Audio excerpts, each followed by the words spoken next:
ಭಾಳ ಸಂತೋಷ ಆಗ್ತೈತೆ. ಯಾಕಪ್ಪ ಅಂದ್ರೆ ನಾವು ಬಹುಶಃ ಒಂದು 3-4 ದಿನ ಹತ್ರ ಮನೋಜ್ ಡೇಟ್ ಕೊಟ್ಟು ನಮ್ಮ ತಾಲೂಕಾ ಅಧ್ಯಕ್ಷರು ಮನೋಜ್ ಅವರಿಗೆ ರವಿ ಅವರು ಬಂದಿರತಕ್ಕಂಥದ್ದು. ನಾನೇ ಪಾಪ ಫಸ್ಟ್ ದಿನ ತಾವೆಲ್ಲ ಹಾಲಟ್ಟಿ ಭಾಗದ ರೈತರು ನಾವೆಲ್ಲ ನಮ್ಮ ಮನೆಗೆ ಬಂದಿದ್ರು. ಆ ಸಂದರ್ಭದಾಗ ನನಗೆ ಭಾಳ ಬೇಜಾರಾಯ್ತು. ಯಾಕಪ್ಪ ಅಂತಂದ್ರೆ ಸುಮಾರು 5-10 ಕೋಟಿ ರೂಪಾಯಿ ಕಿಮ್ಮತ್ತಾಗ್ತಕ್ಕಂಥ ಭೂಮಿ ಬರೇ ಇವತ್ತು ಸುಮಾರು 80,000 ರೂಪಾಯಿ ಗುಂಟೆ, ಹೌದಲ್ಲ, 80,000 ಲಕ್ಷ ರೂಪಾಯಿ ಗುಂಟೆ ಭೂಮಿಗೆ ವ್ಯಾಲ್ಯೂಯೇಷನ್ ಮಾಡತ್ತಾರಪ್ಪ ಅಂತಂದ್ರೆ ಭಾಳ ಅದಕ್ಕಾಗಿ ತಕ್ಷಣ ಅವತ್ತು ನಿರ್ಧಾರ ಮಾಡಿ, ಇಲ್ಲ ಅದಕ್ಕೇನು ಬೇಕಾದಾಗಲಿ ನಮ್ಮೆಲ್ಲ ತಾಲೂಕಾ ಜಿಲ್ಲೆ ಮುಖಂಡರಿಗೆ ನಮಗೆಲ್ಲ ಸಂಪರ್ಕ ಮಾಡ್ರಿ, 30 ತಾರೀಕು ಒಂದು ಕಾರ್ಯಕ್ರಮ ಮಾಡೇ ಬಿಟ್ನು ಬಸವೇಶ್ವರ ಸರ್ಕಲ್ದಾಗ. ಯಾವ ಪುಣ್ಯಾತ್ಮ ಭೂಮಿ ತಗೋತ ನಾವು ನೋಡ್ಬಿಡ್ನು ಅನ್ನುವಂಥ ತೀರ್ಮಾನ ಅವತ್ತು ಕೂಡ ಮಾಡಾಯ್ತು. ಅದರ ಪ್ರಕಾರ ಮತ್ತು ಕೂಡ ತಕ್ಷಣ ಒಂದು ಶಾಲ್ ದೀಕ್ಷೆ ಮಾಡೋಣ ಅಂತದನ್ನ ಮನೋಜ್ ಹೇಳಿದಾಗ ಆಗ್ಲಿಪ್ಪ ಮಾಡೇ ಬಿಡ್ನು ಅಂತೇಳಿ ಕೂಡ ಇವತ್ತು ಡೇಟ್ ಕೊಟ್ಟ. ಅದ್ರ ತಕ್ಕಂತೆ ಕೂಡ ತಾವೆಲ್ಲ ಸುಮಾರು ಈಗಾಗಲೇ 2 ಹಳ್ಳಿಗಳನ್ನ ನಾವು ಶಾಲ್ ದೀಕ್ಷೆ ಮಾಡ್ಕೊಂಡು ಬಂದಿರ್ತಕ್ಕಂಥ ಕಬ್ಬೂರು ಮತ್ತು ಇನ್ನೊಂದು ಯಾವುದು ಬೆಳಗಲಿ, ಅಲ್ಲಿ ಕೂಡ ಸುಮಾರು 100 ಜನ ಶಾಲ್ ದೀಕ್ಷೆ ಮಾಡ್ರು. ಅದನ್ನು ಮುಗಿಸಿ ಒಂದು ಪ್ರೆಸ್ ಮೀಟ್ ಕಾರ್ಯಕ್ರಮ ಮುಗಿಸಿ ಕೂಡ ಇಲ್ಲಿ ಬಂದಿರತಕ್ಕಂಥದ್ದು. ಅಜ್ಜರ ಜಗದ್ಗುರು ಅಜ್ಜಾರ್ ಹೇಳ್ರಿ, ನಂದ 3 ಎಕರೆ ಹೋಗ್ತೈತೆ ಅಪ್ಪತ್ತೆ. ಸುಮಾರು ಅಜ್ಜನ ಮಗಲಾಗಿ 20 ಲಕ್ಷ ರೂಪಾಯಿಗೆ ಒಂದು ಗುಂಟೆ ಪ್ಲಾಟ್ ಮಾರಾತಾವ. 20-25 ಲಕ್ಷ ರೂಪಾಯಿ ಗುಂಟೆ ಮಾರಾತಾವ. ನಮ್ಮ ಸತ್ಯಪ್ಪ 50 ಲಕ್ಷ ಹೇಳ್ಬಿಟ್ಟಾನ.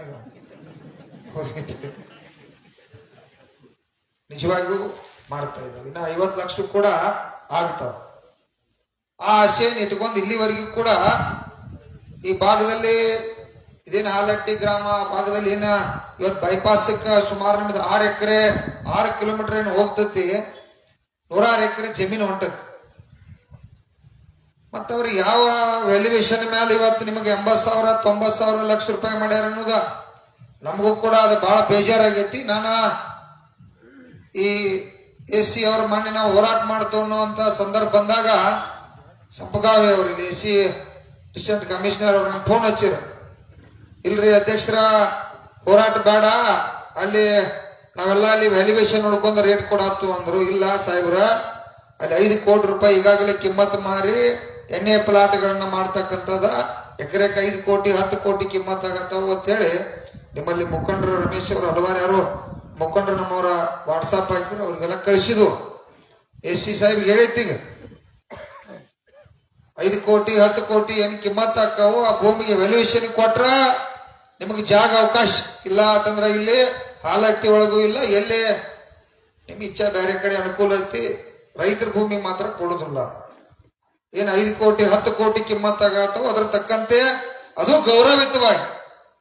ಯಾಕಂದ್ರೆ ಭೂಮಿ ನಮ್ಮದು, ನಮ್ಮ ಹಕ್ಕ. ನಮ್ಮ ಅಪ್ಪ ನಮ್ಮ ಅಜ್ಜ ಕಾಲ್ಕೀರ್ತ 100 ವರ್ಷದ್ರೆ ನಾವು ಅದನ್ನ ಉಳಿಸ್ಕೊಂಡ್ ಭೂಮಿಯನ್ನ ಕಾಕೊಂಡ್ ಬಂದಿರ್ತಕ್ಕಂಥವ್ರು.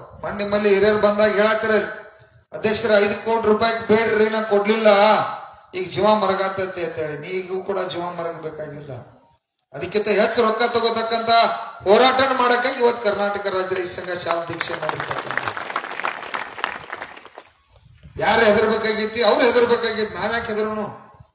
ನಿಮ್ ಜೊತೆ ಇಲ್ಲಿ ಪರಮ ಪೂಜ್ಯರದಾರ ನಮ್ಮ ಶಶಿಕಾಂತ್ ಗುರೂಜಿ, ಹಲವಾರು ನನ್ನ ರೈತ ನಾಯಕರ, ಸಾವಿರಾರು ಜನ ರೈತರ ಮುಖಂಡರ, ಇಡೀ ಇವತ್ತು ಎಲ್ಲಾ ಜಿಲ್ಲೆ ನಮ್ಮ ಎಲ್ಲ 14 ತಾಲೂಕಿಂದ ರೈತರು ಬರಾಕ್ ರೆಡಿ ಆಗ್ಯಾರ. ಹಾಲಟ್ಟಿ ಒಂದಲ್ಲ, ಇದು ಟೋಟಲ್ ಏನ ಗೋಟ್ರವರೆಗೆ ಏನು ಬಿಜಾಪುರ ಏನು ರಾಷ್ಟ್ರೀಯ ಹೆದ್ದಾರಿ ಐತಿ. ಎಲ್ಲೆಲ್ಲಿ ರೈತರಿಗೆ ಅನ್ಯಾಯ ಆಕೈತಿ, ಎಲ್ಲಾ ರೈತರಿಗೂ ಕೂಡ ಲಾಭ ಆಗ್ಬೇಕು. ಆಸ್ತಿ ಒಮ್ಮೆ ನಾವು ಅಲ್ಲಿ ಕಳ್ಕೊಂಡಪ್ಪ ಅಂತಂದ್ರ ಅದ್ರ 2 ಪಟ್ಟು ನಾವು ಭೂಮಿ ಬೇರೆ ಕಡೆ ತಗೋಬೇಕು. ಅಂದ್ರ ಅದು ನಾವು ಕೊಟ್ಟದಕ್ಕೆ ಅನುಕೂಲ ಆಗ್ತದೆ. ನಾವು ಇರೋದಿಲ್ಲ, ಅಭಿವೃದ್ಧಿ ವಿರೋಧಿಲ್ಲ. ಭೂಮಿ ಕೊಡ್ಲಿಲ್ಲ ಅಂದ್ರೆ ಅಭಿವೃದ್ಧಿ ಆಗುದಿಲ್ಲ, ಅದು ಗೊತ್ತೈತಿ. ಅಲ್ಲಿ ಬಿಡದಿ ಒಳಗ 4 ಕೋಟಿ 3 ಕೋಟಿ ಬಿಟ್ಟು 4 ಕೋಟಿ ಹೋಗ್ಲಿ, ನನಗ್ ಭೂಮಿ ಕೊಡ್ರಿ, ನಿಮ್ಗೆ ಕೈ ಮುಗಿತು, ನಾನು ಹಂಗೆ ಏರಿರಿ ಅಂತೇಳಿ ಈ ರಾಜ್ಯದ ಮುಖ್ಯಮಂತ್ರಿ ಭಿಕ್ಷೆ ಬೇಡತನ. ಅಲ್ಲೇ ಭೂ ಸ್ವಾಧೀನ ಪ್ರಕ್ರಿಯೆಯನ್ನು ಮಾಡತ್ತೀರಿ, ಇಲ್ಲೂ ಕೂಡ 10 ಕೋಟಿ ಕಿಮ್ಮತ್ ಆಗತೈತಿ, ಇಲ್ಲೇ ಭೂ ಸ್ವಾಧೀನ ಪ್ರಕ್ರಿಯೆ ಮಾಡತ್ತೀರಿ ಅನ್ನೋದ ಈ PWD ಏನ ಇವತ್ತ ಭೂ ಸ್ವಾಧೀನ ಮಾಡ್ತಕ್ಕಂಥ ಅಧಿಕಾರಿಗಳು ಎಚ್ಚೆತ್ಕೊಳ್ಳೇಬೇಕು. ತಾವೇನಾದ್ರೂ ಹಾಲಟ್ಟಿ ಒಳಗೆ ಹುಡುಗಾಟಿಕೆ ಮಾಡಿರಪ್ಪ ಅಂತಂದ್ರ ನಿಮ್ಮನ್ನ ಬಾರ್ಕೋಲ್ ತಗೊಂಡ 30ನೇ ತಾರೀಕ ಕರ್ನಾಟಕ ರಾಜ್ಯ ರೈತ ಸಂಘ ಸುಮಾರ 16 ಸಂಖ್ಯೆಯಲ್ಲಿ ನಾವು ಬಸವೇಶ್ವರ ಸರ್ಕಲ್ದಾಗ ಸೇರಾತು.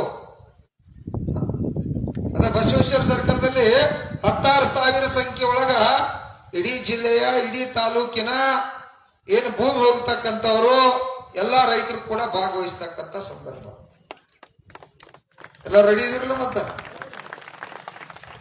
ನೀವಮ್ಮ ಅಮ್ಮಗಳಿಗೆ ರೆಡಿ ಇರ್ಲೇಬೇಕಾದ್ರೆ ರೊಕ್ಕ ನಮ್ಮ ಅವ್ರ ಕೈಯಾಗ ಓದ್ ಕೊಡೋರು. ಯಾಕಂದ್ರೆ ಕೋಟಿ ಗಂಟ್ಲೆ ನಾಳೆ ನಮಗ್ ಹಣ ಬತ್ತಪ್ಪ ಅಂದ್ರೆ ಜೋಪಾನ ಮಾಡಿಡವ್ರ ಅವ್ರ ಹೆಂಗ್ರಿ ಅಜ್ಜಾರಪ್ಪ. ಇಲ್ಲ ನಮ್ ಕೈಯಾಗ ಉಳಿ ಮಂದಿರ್ಲಿಲ್ಲ, ಯಾಕದೆಲ್ಲ ಖರ್ಚು ಮಾಡೋ ಮಂದಿರ್ತದೆ. ಅದಕ್ಕಾಗಿ ನೀವು ತಾಯಂದಿರ ಈ ಚಳವಳಿ ಒಳಗೆ ವಿಶೇಷವಾಗಿ ನಿಮ್ದೆಲ್ಲಿ ಪಾವನೇರ ಬೀಗರ ಸಂಬಂಧಿಕರ ಗೆಳೆಯರೆಲ್ಲರೂ ಹೋದಾರೋ ಅವ್ರಿಗೆಲ್ಲರಿಗೂ ಹೇಳ್ಬೇಕು, ನಮ್ಮ ಸಂಬಂಧ ಒಂದು ದಿನ 30ನೇ ತಾರೀಕು ನೀವು ಬಸವೇಶ್ವರ ಸರ್ಕಲ್ಕ್ ಬರ್ಬೇಕು. ನಾವೆಲ್ಲ ಅಲ್ಲಿ ಊಟದ ವ್ಯವಸ್ಥೆ ಮಾಡ್ತು, ಅವ್ರಿಗೇನ್ ಬೇಕೆಲ್ಲ ವ್ಯವಸ್ಥೆ ಮಾಡ್ತು. ನೀವು ದಯವಿಟ್ಟು ಯಾಕೆ ಬರ್ಬೇಕಂತಂದ್ರ ಇದೇ ಇವ್ರು ಹೇಳತ್ತೆ ನಮ್ಮ ರಾಜ್ಯ ಉಪಾಧ್ಯಕ್ಷರು ಏನಂತೇಳಿ, ಇಲ್ಲಿ ನಾಳೆ ಈ ದೇವ್ರ ಜಾತ್ರೆ ಇದೆ ತಿಳ್ಕೊರಿ. ನೀವು ಹಾಲಟ್ಟಿ ಒಳಗೆ ಜಾತ್ರೆ ಇತ್ತಪ್ಪ ಅಂತಂದ್ರ ನೀವೇನ್ ಮಾಡ್ತೀರಿ, ನಿಮ್ ಬೀಗರ ಗೆಳೆಯರಿಗೆ ಅವ್ರ ಒಬ್ಬೊಬ್ರಿಗೆ ಬರಕ್ ಹೇಳಂಗಿಲ್ಲ, ನಿಮ್ ಮನ್ಯಾಗಿನ ಮಂದಿನೆಲ್ಲ ಕೂಡ ಬರ್ರಿ ಅಂತೇಳಿ ಮಹಿಳೆಯರನ್ನ ಕರ್ಕೊಂಡ್ ಎಲ್ಲರನ್ನು ಕರೆಯಕ್ ಹಚ್ತೀರಿ. ಜಾತ್ರೆಯಾಗ ದೇವರ ಆಶೀರ್ವಾದ ಅಷ್ಟು ಐತಿ. ಇಲ್ಲಿ ನಿಮಗೆ ಕುಟುಂಬಕ್ಕೆ ಲಾಭ ಆಗೋದೈತೆ. ಮನೆಯಾಗಿನ ನಾಳೆ ಅವ್ರ ಮಕ್ಕಳ ಕೊಟ್ಟಿರ್ತಕ್ಕಂಥವ್ರಿಗೆ ಆರ್ಥಿಕತೆ ಆಗೋದೈತೆ, ಹೌದಲ್ಲ? ಮತ್ ಅದಕ್ಕಾಗಿ ನಾಳೆ 30ನೇ ತಾರೀಕು ನೀವು ತೀರ್ಮಾನ ಮಾಡಿ, ಈಗಿಂತ್ರ ಇನ್ನ ಟೈಮ್ ಭಾಳ ಐತೆ, ಇನ್ನ 4-5 ದಿವಸ ಟೈಮಿಂಗ್ ಐತೆ. ನಾಳಿಂತ್ರ ಅದ ಕೆಲಸ ನಿಮ್ಮದ. ಸಂಬಂಧಿಕರ ದೋಸ್ತರ ನಿಮ್ದೇನು ಗೆಳೆಯರದಾರೋ ನೀವು ಒಂದೊಂದು ಕುಟುಂಬದವ್ರು ಒಂದು 50 ಮಂದಿ ನಿಮ್ಮ ಸಂಬಂಧಿಕರನ್ನ ಬೆಳಗಿನ ಅವ್ರ ಸಂಬಂಧಿಕರನ್ನ ಕರ್ಸ್ತಕ್ಕಂಥ ಕೆಲಸ ಮಾಡೋದು. ಕರ್ಸ್ತಿರ್ ಮತ್ತೆ ಕೈ ಎತ್ತಿರ ನೋಡು ಅಮ್ಮಗಳು, ನೀವೇ ಕತ್ವರ್ರಿ ಆಗ್ಲಿ ಸಂತೋಷ. ಕರ್ಸ್ಲೇಬೇಕ. ಯಾಕೆ ಕರ್ಸ್ಬೇಕಪ್ಪ ಅಂತಂದ್ರ ಈ ರಾಜಕಾರಣ ಮತ್ತು ಅಧಿಕಾರಿ ವರ್ಗ ನಿಮ್ದು ಯಾರಿಗೂ ಕೂಡ ಕರ್ಮೆ ಇಲ್ಲ. ಈ ಗಣೇಶ್ ಹುಕ್ಕೇರಿ ಸಾಹೇಬ್ರಿಗೆ ಓಟ್ ಹಾಕಿದ್ವು, ಅವ್ರ ತಂದೆಯವ್ರಿಗೂ ಓಟ್ ಹಾಕಿದ್ವು, ಅವ್ರಿಗೂ ಓಟ್ ಹಾಕಿದ್ವು. ಅಪ್ಪಾಜಿ ಅವ್ರ ಆಶೀರ್ವಾದ ಮಾಡ್ಯಾರ, ಅವ್ರ ಚುನಾವಣೆ ಒಳಗೆ ಆರಿಸಿ ಬಂದ್ರು. ನಮ್ಮ ಇಲ್ಲಿ ಮೊನ್ನೆ ಆಲಟ್ಟಿ ಅವರ ಮಂಜು ಬಂದಿರಲಿಲ್ಲ, ಕೇಳತ್ತೀರಿ ಇಲ್ರಿ ಅಧ್ಯಕ್ಷರ ಅವ್ರ ಕಡೆ ಹೋಗಿದ್ದು ಇದು ಗೊತ್ತೇ ಇಲ್ಲ ತಂದ್ರು ಅಂತಂದ್ರು. ಈ ವಿಷಯ ಗೊತ್ತಿಲ್ಲ ಅಂತಂದ್ರು. ಇದು ತಪ್ಪಾಕತ್ತೆ. ಯಾಕಂತಂದ್ರ ಒಬ್ಬ MLA ಇಲ್ಲಿ ರಾಷ್ಟ್ರೀಯ ಹೆದ್ದಾರಿ ಹೋಗೋದು ಗೊತ್ತಿರುದಿಲ್ಲ. ಇದು ಬಹುಶಃ ಅದೇನೋ ತಪ್ಪ ಮಿಸ್ಟೇಕ್ ಆಗಿ ಅವ್ರಿಗೆ ಅನಿಸಿರ್ಬೋದು. ಅದಕ್ಕೆ ಸುಧಾರಣೆ ಮಾಡ್ಕೋರಿ. ಈ ಓಟ್ ಹಾಕಿರ್ತಕ್ಕಂಥ ನನ್ನ ರೈತ ದೇವರುಗಳು ನಿಮಗ ಅವ್ರ ಬದುಕಿನ ಮೇಲೆ ಆಟ ಆಡಬೇಡ್ರಿ. ಅವತ್ತ ಗಣೇಶ ಹುಕ್ಕೇರಿ ಸಾಹೇಬ್ರು, ಪ್ರಕಾಶ್ ಹುಕ್ಕೇರಿ ಅವರು 3 ಶಾಸಕರು ಬರ್ಬೇಕಾಗಿತ್ತು. ಅವತ್ತಿಗೆ ಹುಕ್ಕೇರಿ ಶಾಸಕರದ್ದು ಕೆಲಸ ಐತಿ, ಆ ಕಡೆ ಐವಳಿ ಸಾಹೇಬ್ದು ಕೆಲಸ ಐತಿ. ಸ್ವಲ್ಪ ನೀರಾವರಿ ಹೋರಾಟ ಕೂಡ ಅದ್ರೊಳಗೆ ಇಟ್ಕೊಂಡು ಹನುಮಾನ್ ಏತ್ ನೀರಾವರಿ ಮತ್ತು ಕರಗಾವ, ಶಿವಶಕ್ತಿ, ಕೊಟಬಾಗಿ ಹೀಗೆ ಹಲವಾರು 3-4 ನೀರಾವರಿ ಯೋಜನೆಗಳು ಕೂಡ ಗಂಭೀರವಾಗಿ ಚರ್ಚೆ ಆಗ್ಬೇಕಾಗಿತ್ತು.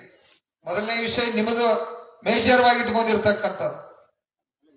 ಅದಕ್ಕಾಗಿ ಅವರ ಕಡ್ಡಾಯವಾಗಿ ಇವತ್ತು ಎಲ್ಲ ಮೀಡಿಯಾ ಮುಖಾಂತರ ಮತ್ತು ಪೊಲೀಸ್ ಇಲಾಖೆ ಕೂಡ ಅಲ್ಲಿ ಬಂದ್ರೆ ಅವ್ರು ಕೂಡ ಮುಖಾಂತರ ಹೇಳ್ತಾ ಇದ್ದೀವಿ, ಅವ್ರು 3 ಮಂದಿ ಬರುಮಠ ಚಳವಳಿಯನ್ನ ವಾಪಸ್ ಪಡೆದಿಲ್ಲ.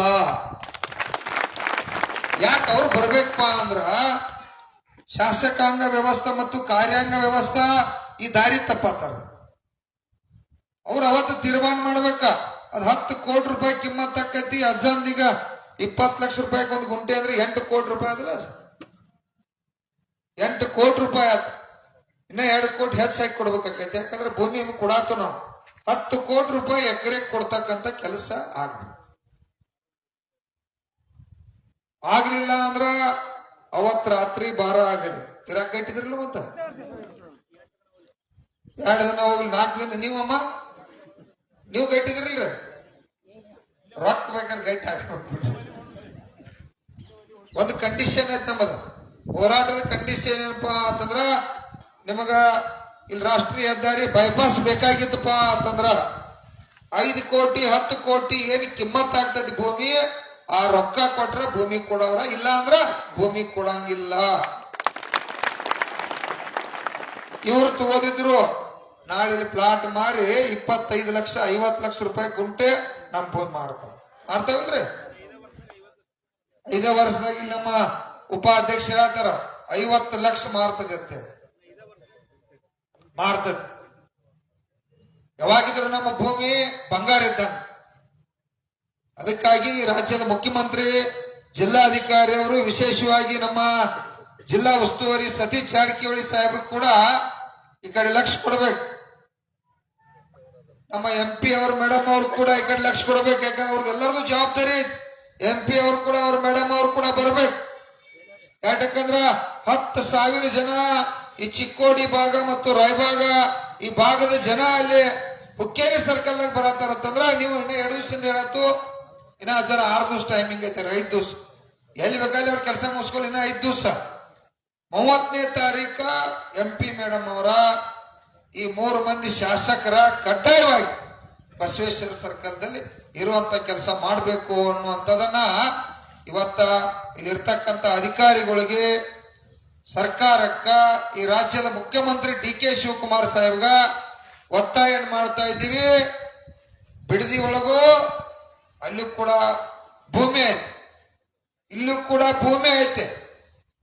ಈ ಭೂಮಿಗೂ ಗೌರವ ಕೊಟ್ಟು ರೈತರಿಗೆ ಏನು ರೇಟ್ ಐತಿ ಆ ರೇಟ್ಗಿಂತ ಇನ್ನ ಒಂದು 10 ಲಕ್ಷ 20 ಲಕ್ಷ ಹೆಚ್ಚು ಕೊಟ್ಟಕ್ರಿ ಸರ್ ಕೊಡ್ತಕ್ಕಂಥ ಕೆಲಸ ನಿಮ್ ಮಣಿದೇವ್ರುಗಳು ಮಾಡ್ಬೇಕಾಗ್ತದೆ ಅಂತೇಳಿ ಇವತ್ತು ಇಡೀ ಜನರ ಪರವಾಗಿ ಒತ್ತಾಯ ಮಾಡ್ತೀವಿ. ನೀವೇನ್ ನಿಮ್ಮ ಅಪ್ಪುಗಳು ಮಣಿದ್ರ ರೊಕ್ಕ ಕೊಡತ್ತಿಲ್ಲ, ಹೌದು? ನಮ್ಮ ಟ್ಯಾಕ್ಸ್, ನಮ್ಮ ಶ್ರಮ. ಈಗೇನು ಒಂದು 500,000 ಸಾಲ ಹಾಕಿದ್ರು ಟ್ಯಾಕ್ಸ್ ಹೋತ, ಶರ್ಟ್ ತಂದ್ರು ಹೋತ, ಪೆಂಟ್ ತಂದ್ರು ಹೋತ, ಏನ್ ಮಾಡ್ರು ಟ್ಯಾಕ್ಸ್, GST ಅದ್ರ ರೊಕ್ಕದಾಗ ಅವ್ರು ಕೊಡತ್ತಾರ. ಅವ್ರೇನ್ ಮಣಿದ್ರ ಕೊಡತ್ತಾರ. ಮತ್ತ ಏನಾರ ಹುಡುಗಾಟಿಕೆ ಮಾಡಿ ನಿಮ್ಮ ಈ ಹಾಲಟ್ಟಿ ಒಳಗನ ಏನ ಭೂ ಸ್ವಾಧೀನ ಪರಿಕ್ರಿಯೆ ಮಾಡ್ತಂದ್ರ ಅದನ್ನೇನ ಅವ್ರ ಅಪ್ಪಗೂ ಸಾಧ್ಯ ಇಲ್ಲ, ಅವ್ರ ಅಪ್ಪಗಳಿಗೂ ಸಾಧ್ಯ ಇಲ್ಲ, ಯಾರ ಅಪ್ಪಗಳಿಗೂ ಸಾಧ್ಯ ಇಲ್ಲ. ಯಾಕಂದ್ರೆ ಈಗ ಅವಾಗಿನಂಗಿಲ್ಲ. ಈಗ ಯಾವಾಗ ಗುರ್ಲಾಪುರದಲ್ಲಿ ಒಂದು ಐತಿಹಾಸಿಕ ಚಳವಳಿ ಆಯ್ತು, ಕಬ್ಬು ಬೆಳೆಗಾರದು ಎಲ್ಲ ಪರಮ ಪೂಜ್ಯರ ಆಶೀರ್ವಾದ ಒಂದು ನೇತೃತ್ವದಿಂದ ಈಗ ಲಕ್ಷಾಂತರ ರೈತ ದೇವರುಗಳು ಒಬ್ಬ ರೈತಗೆ ಅನ್ಯಾಯ ಆತಂದ್ರ 31 ಜಿಲ್ಲೆ ಒಳಗೆ ಲಕ್ಷಾಂತರ ಜನ ರೈತರಿಗೆ ಬೀದಿಗೆ ಬರ್ಲಿಕ್ಕೆ ರೆಡಿ ಅದಾರು. ಅವತ್ತಿನ ಪರಿಸ್ಥಿತಿ ಬೇರೆ. ಈಗ ಮತ್ತೀಗ ನಾವು ಗುರ್ಲಾಪುರಕ್ಕ ಎಲ್ಲ ಸಜ್ಜು ಮಾಡತ್ತರ ಅಜ್ಜಾರ. ಈ ಸಲ ಒಂದು 50 ಲಕ್ಷ ಮಂದಿನಾರ ಸೇರ್ಸ್ಬೇಕಂತೇಳಿ ಟನ್ನಿಗೆ 5,500 ರೂಪಾಯಿ ತಗೋಬೇಕಾಗೈತಿ. ಈ ಸಲ ಮತ್ತ 5,000 ರೂಪಾಯಿ ತಗೊಂಡ್ ಮಾಡ್ರ. ಯಾಕಂದ್ರೆ ಒಂದು ಟನ್ ಕಬ್ಬಿಗ್ರಿ ಈಗಾಗಲೇ ಇಥನಾಲ ಮತ್ತು ಸ್ಪ್ರೀಟ್ ಅಂತೇಳಿ ಸರ್ಕಾರಕ್ಕೆ 5,000 ಹೋಗ್ತೈತೆ ಟ್ಯಾಕ್ಸ್. ಸರಿಯಾದ ಮೇಲೆ 40,000 ಕೋಟಿ ರೂಪಾಯಿ ಟ್ಯಾಕ್ಸ್ ಹೊಂಟೈತಿ. ಅದ್ರೊಳಗಿಂದ ಒಂದು 5,000 ಕೋಟಿ ಕೊಟ್ರಂದ್ರೆ ಇವ್ರು 1,000, ಅಲ್ಲಿ ಮೋದಿ ಅಜ್ಜ 1,000 ಕೊಟ್ಟಪ್ಪ ಅಂತಂದ್ರ ಶುದ್ಧ 5,500 ರೂಪಾಯಿ ರೊಕ್ಕ ಆಗ್ತೈತಿ. ಶುಗರ್ ರೇಟ್ ಅಜ್ಜ 50 ರೂಪಾಯಿ ಕಿಲೋ ಆಗಿದೆ. ಇವೆಲ್ಲ ಕೂಡ ಬಹಳ ವಿಷಯ ಇದಾವ. ಇವೆಲ್ಲ ಚರ್ಚೆ ಮಾಡಿದಂದ್ರ ಮತ್ 30 ತಾರೀಕು ನೀವು ಇಲ್ಲೇ ಕೇಳಿ ಮನ್ಯಾಗ ಕೊಂಡ್ಬಾರ್ದು. ಈಗ ನನಗ ಕೈ ಎತ್ತಿ ಪ್ರಮಾಣ ಮಾಡಿ ಹೇಳ್ರಿ, ನೀವು ಎಷ್ಟೆಷ್ಟು ಮಂದಿನ ಕರೆಸ್ತೀರಿ? ನೀವು ಅಟ್ಟ ಬರುದಲ್ಲ. ಕರ್ನಾಟಕ ರಾಜ್ಯ ರೈತ ಸಂಘಕ್ಕೆ, ಆಲಟ್ಟಿ ರೈತರಿಗೆ, ಆಲಟ್ಟಿ ರೈತ ತಾಯಂದಿರಿಗೆ, ಆಲಟ್ಟಿ ರೈತ ಮಕ್ಕಳಿಗೆ ಜೈ ಜವಾನ್, ಜೈ ಜವಾನ್. ನೀವು ಯಾರು ಹೆದರಬೇಡ್ರಿ. ನಿಮ್ ಜೊತೆ ಅದು ನಿಮಗಿಂತ ಮೊದಲ ನಮ್ಮ ರಾಜ್ಯದ ಬಳಗ ಇರ್ತೈತಿ. ಮಾತಾಡೋರು ನಾವದು. ನೀವು ಬರೋದಷ್ಟ ಮಾಡ್ರಿ. ಭೂಮಿ ನಮ್ಮದೈತೆ ಅಂದ ನಿಮ್ಮದಲ್ಲ, ನಮ್ಮದು. ಅದಕ್ಕಾಗಿ ನೀವು ಯಾರು ಹೆದರ್ಬೇಕಾಗಿಲ್ಲ. ಯಾವ ಪೊಲೀಸ್ ಇಲಾಖೆ ಇರ್ಲಿ, ಯಾವ ರಾಜಕಾರಣ ಇರ್ಲಿ, ಯಾರಿಗೂ ಹೆದರ್ಬೇಡ್ರಿ.